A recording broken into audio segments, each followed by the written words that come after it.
The 19th century was a time of fundamental ideological change in human history. The 20th century was the bloodiest of all times. It seems a blessing that the world is largely at peace now, and people have much better living conditions compared to just a few decades ago. There's welfare for many in need, multiculturalism is more widespread, advanced technology more available, and we are more sexually liberated. It seems like more people have more freedoms and can finally enjoy life.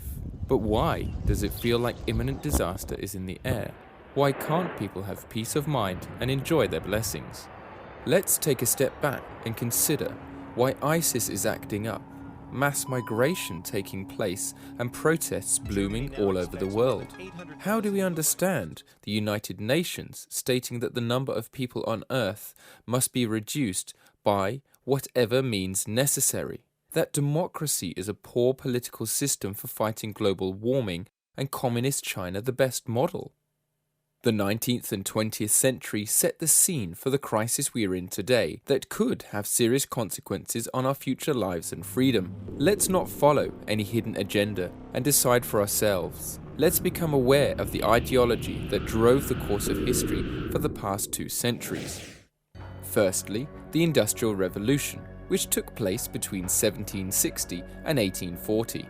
During this time, people's living conditions improved, making them feel more in control of their fates. There was progressive talk of liberating man from misery. People in ancient times believed in divine fate, that gods were in control of everyone's destiny, and that doing good things brings rewards and doing bad things results in punishment. From now on, mankind will gradually start to believe that it has the means to control its fate by improving its material condition. People gave up being virtuous and focused more on immediate gains. The French Revolution lasted from 1789 to 1799. Under the guise of liberating man, it established a secular republic that became increasingly authoritarian and militaristic. Aiming to get rid of religious beliefs, thinkers promoted materialism and the idea that matter is the fundamental substance in nature. All phenomena, including mental phenomena and consciousness, are results of material, visible interactions. This was challenging the idea that man was divinely created, pushing towards the belief that the world is a physical, happy coincidence. This explains why a blasphemous mass proclaiming a dead revolutionary, Chalier, to be the God's savior who died for the people, could be held in a church in Lyon in plain daylight. Stefan Zweig, in his biography of Fouché, describes this as an orgy of atheistic exuberance. Crucifixes were torn from all the altars, and all pious emblems were taken away.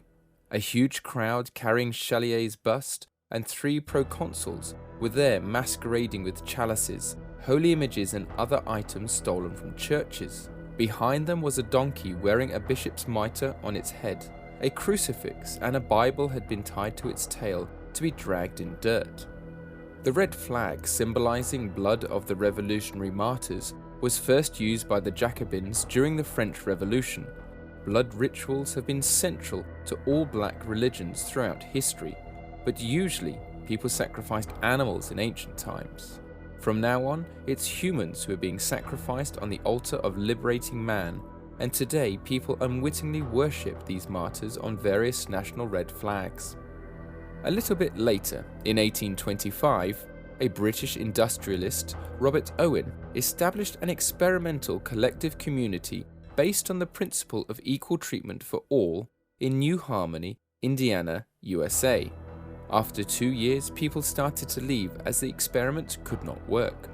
Owen thought he was a second messiah, and he developed a theory called environmental determinism that later became the fundamental idea of socialism, that human character can be molded.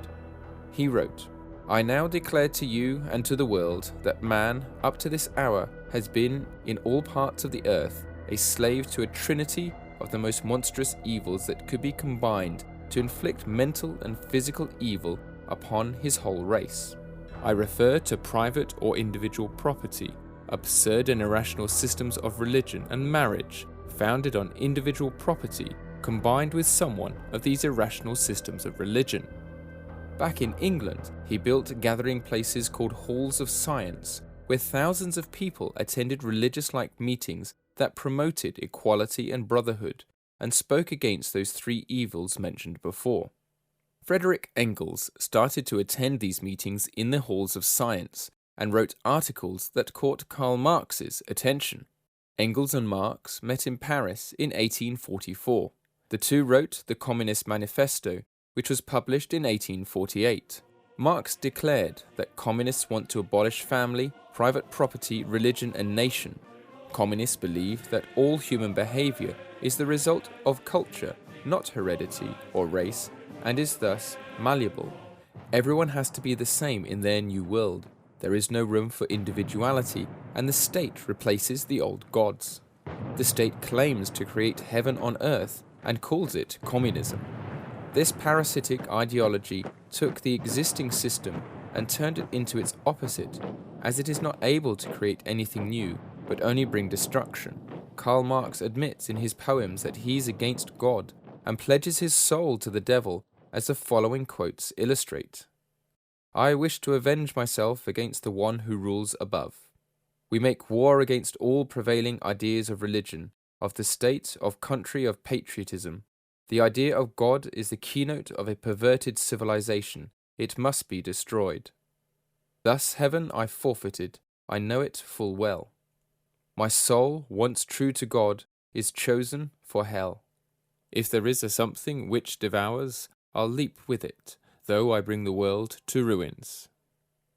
Now the entire world is almost without nations, family, or religion. We have been moving in a Marxist direction for several hundred years. Lenin once said, "First we will take Eastern Europe, then the masses of Asia. We will encircle the United States of America."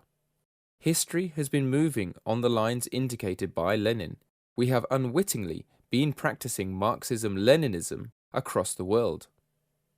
Then, Darwin's Origin of the Species, published in 1859, provided a so-called scientific basis for socialism or communism. Darwin states that a species has to adapt in order to survive. Marx and Engels interpreted this hypothesis to fit their own agenda and used it to justify class struggle, turning a scientific issue into a political one. Darwin's theory was the means to spread communism among Western intellectuals. This theory was quickly accepted as truth and started being taught in public schools. It makes people believe that they are the same as animals, therefore they have no inalienable rights, but only the rights given by the state.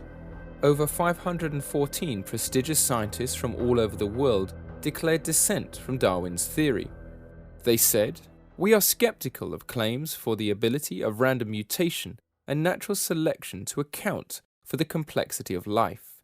Careful examination of the evidence for Darwinian theory should be encouraged." Lenin stated, "Give me 4 years to teach the children, and the seed I have sown will never be uprooted." If young minds are being taught Darwin's theory as fact, it will make them unable to look at things from any other perspective later on, crippling their ability to truly understand the world.